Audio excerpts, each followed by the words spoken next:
Let's bring in our old friend David Martosco, the executive editor of dailycaller.com, in Washington tonight, but working when he should be eating Thanksgiving turkey. David, we appreciate you taking the extra effort. Right now we've got these problems in Gaza where the Palestinians have tried to assert some new authority.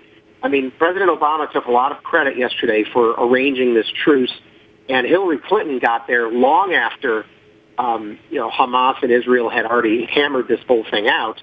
The Egyptians were on board already, but it took 24 hours for her to shuttle back and forth between, Jerusalem, Ramallah, and Cairo to kind of make it stick and make it official. I think to a certain extent, the Israelis, in exchange for President Obama's promise for more money to support their Iron Dome missile defense program, they allowed Hillary Clinton to come in on a white horse and appear to have been in charge of some of this.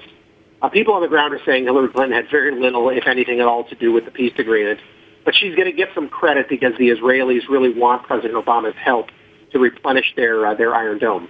Well, let me then talk about that, because that's a good segue, because there's some saying, we had some folks on earlier in the week who suggest that the U.S. has come as close as it possibly can to legitimizing Hamas. Of course, officially, the U.S. does not negotiate with Hamas. It's a terrorist group. But the way this is all unfolded, that Hamas feels it was the one negotiating a ceasefire, that the United States made an agreement with Hamas. That may not be the reality. That's the perception. And that, I don't think, is in the interest of the United States.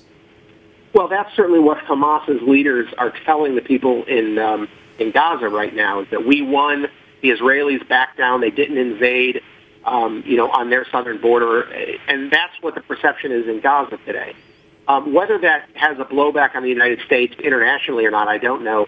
But I think one of the pieces of the puzzle that's being left out of most discussion is that it's really put some power in the hands of Iran proxy groups like Islamic Jihad and others, who, if they want to, at some point in the next week, could completely sour the deal by starting to launch some rockets from the West Bank into Israel. Israel's not going to care where the rockets are coming from. Are they coming from Hamas in Gaza? Are they coming from Islamic Jihad in the West Bank?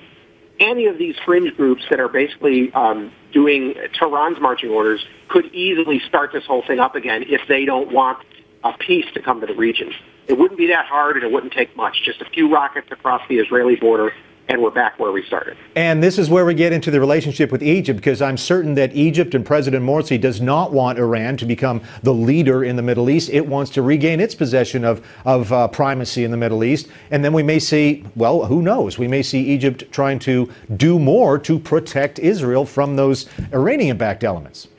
Well, who knows? But, Morsi did seize some immense power today. He basically ran an end run around the parliament and basically said, I'm going to be forbidding by fiat anybody who criticizes my dictates, my orders, my executive orders.